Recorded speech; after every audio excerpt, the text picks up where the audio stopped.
And yes, I had a pressing question. As a householder, as a person of faith, attempting to be a devotee, Uh-huh. with the family, A devotee of divine and presence. how sometimes when we're in our ignorance, we can depend so much on the ego, in our everyday activities. I was wondering, how can we dissolve that ego and still maintain the family? Oh, very, very good. Yes. First of all, that ego is caused by our identifying with the material body. Okay, we can still do this spiritual practice which dissolves the ego, whether we are grihasta, a household, or a sannyasi. See, we can, when we're inside our home, anything we do for our children, from waking up in the morning, as soon as we wake up, if possible, we can hum a bhajan, a spiritual song, or we can do that waking up as an offering. We wake up our children, that can be an offering. When we are getting our children ready for school, that can be offered. Everything we do is an offering. If we serving our children their breakfast, we do this as an offering. All that we're doing it as an offering. So whether we are a householder or sannyasi or any parts of the ashram, we can do it as an offering, and we can chant the holy name. We don't have to chant the holy name aloud. See, we can chant the holy name internally. So that ego is likened to the metaphor of the donut. Okay, the ego is likened to the material part of the donut, the part that we quote unquote eat. Okay, but presence is likened to the center part of the donut, the whole of the donut, which is empty. And outside of that donut is what we call divine, likened to divine presence. So we are presence, the inside of the donut, the emptiness inside the dough, and then divine presence is likened to the outside. So our spiritual practice of calling out the holy name, no matter which ashram we're in, call out the holy name and offering everything, every breath we take, every move we make, chant the holy name and offer everything. And doing this, gradually that ego, that identification, that thirst for profit, adoration, and distinction, that passion for honor is gradually dissolved. And as that ego is dissolved, we find what happens to the inner presence. It merges with the outer presence. Yes, sir, and that is divine presence. So in this way, no matter what ashram we're in, grihasta, vanaprastha, sannyasi, brahmachari, beginning, we can do everything as an offering and chant the holy name. And by chanting the holy name, offering everything, we're in constant remembrance. And we cannot forget about remembering the fact that we're a spiritual being. We're actually this presence, this inside of the donut. See, but that donut is so delicious to our taste buds, and smells, oftentimes they smell so good to our sense of smell. Tasting so good that we identify. We're identifying, just like some of us have a meal. And I know we say, well, I'm full now. Like as if that material food has gone down your esophagus and become one with you, who are the material body. But we are not the material body. We need to hear that more and more.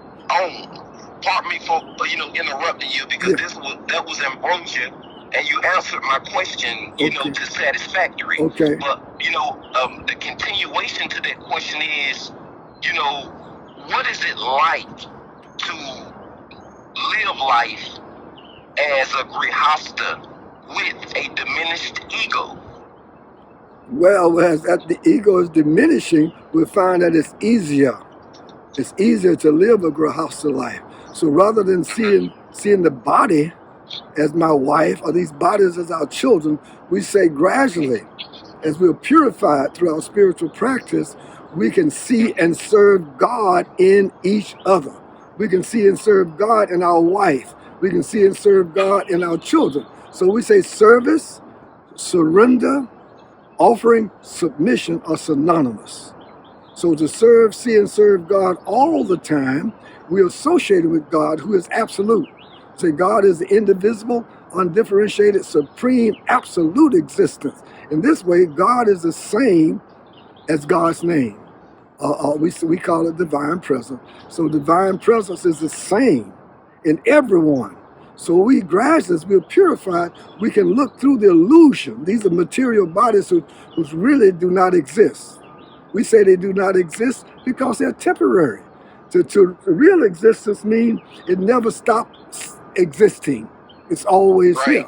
You see, so that's an illusion. So to look through the illusion and see the reality, like looking beyond that donut and beyond even the circle of the donut, the inside of the donut, and seeing this infinite presence everywhere. So we say we see and serve God. Gradually we see there's no other. There's only God. See? So our present positioning is due to karma and the three gunas.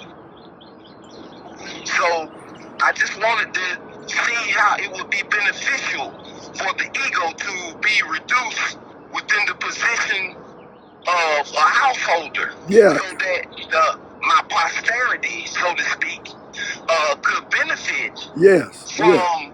these teachings, Yes. or the best example through divine presence that I could give. Yes. Yes. So when we come to the spiritual platform, meaning we see in the self as spirit, when we start seeing the self as spirit, we see the spirit doesn't need anything.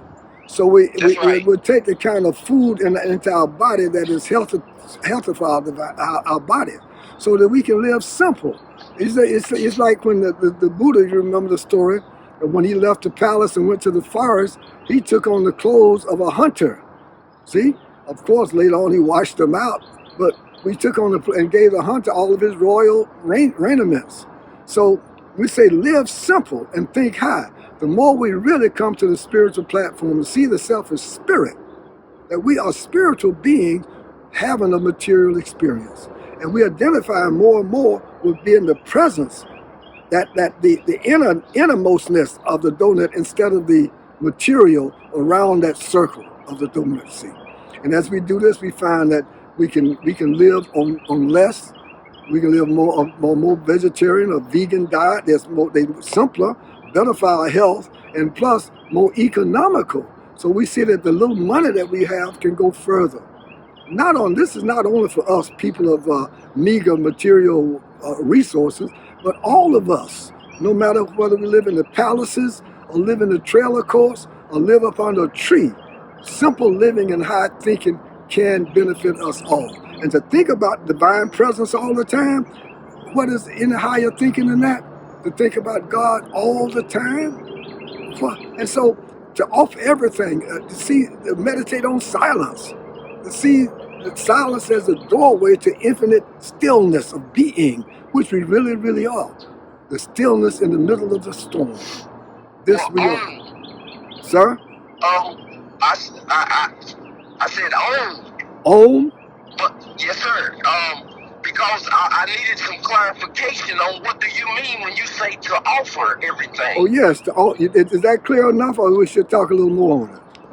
But to offer everything means that we're offering everything, all that we think, all that we feel, all that we will, all that we do. We offer it to our supreme being. It's not something outside of us. It is omnipresent. It is our own higher supreme being. And this is what we're offering it to. Some call it God. Some call it Allah. Some call it divine presence, as we do. Some call it Buddha nature. Some call it Brahman. But it's here, right now. So if we don't have to have an image, because divine presence is beyond, within and beyond all images, within and beyond all form, within and beyond all names. It's indescribable, but we can see it and experience it from within our own being. It can be experienced. This is why we say we can't see it necessarily with these external eyes, but we can experience it with our own being. So it's here, it's present, it's right here, right now. And the goal of our life is union, to reawaken to our forgotten relationship with divine presence. Well, I think my questions have been answered to satisfactory. Okay, so thank you. Thank you, Brother Peace, and thank you, Brother Dharmadas, for this opportunity, for this ignorance to be dispelled from my mind. That goes double, brother. The more we can share it, the more we get more of it. But we don't share it because we reaping what we sowed, or the law of reciprocity in my art. But this is the way this is our nature. As we become cleansed up again, the more we become cleansed up, the more we express this unconditional love, which we really, really, really are. This is our nature. This truth, this righteousness, this unconditional love, and infinite peace is our nature. And this is what we're longing for, but we've been trying to get to it externally through the material body and be in the material body. It reminds me of an old story that a gentleman I knew was telling me, coming up, they didn't have bathrooms inside the house. They had what you call outhouses. And he would talk about the flies that was able to escape the feces from that pot. And it's kind of like us, through purification, escaping contamination. Yes, escaping the Maya. We're transforming out of Maya into our original state of being.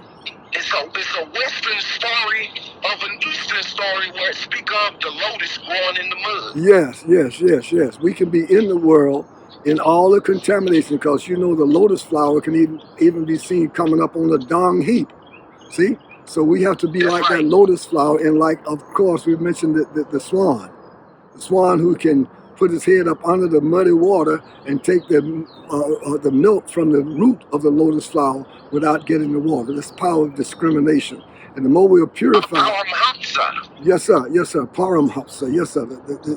So the more we are purified, the more our discernment. Some call it the third eye, some call it the first eye, some call it the pineal gland. But the more we are purified, the more that pineal gland is decalcified. And it's determined too, that decalcification too is determined not only by what we think, but what we consume too within our material body. So therefore we try and get as much as possible the purest diet as possible, causing the least possible harm for the planet. Yes, I just want to thank you again, Brother Peace and Brother Dharmadas. These teachings are needed, and I'll just like to say, Om Namah Shivaya. Shivaya Nama Om.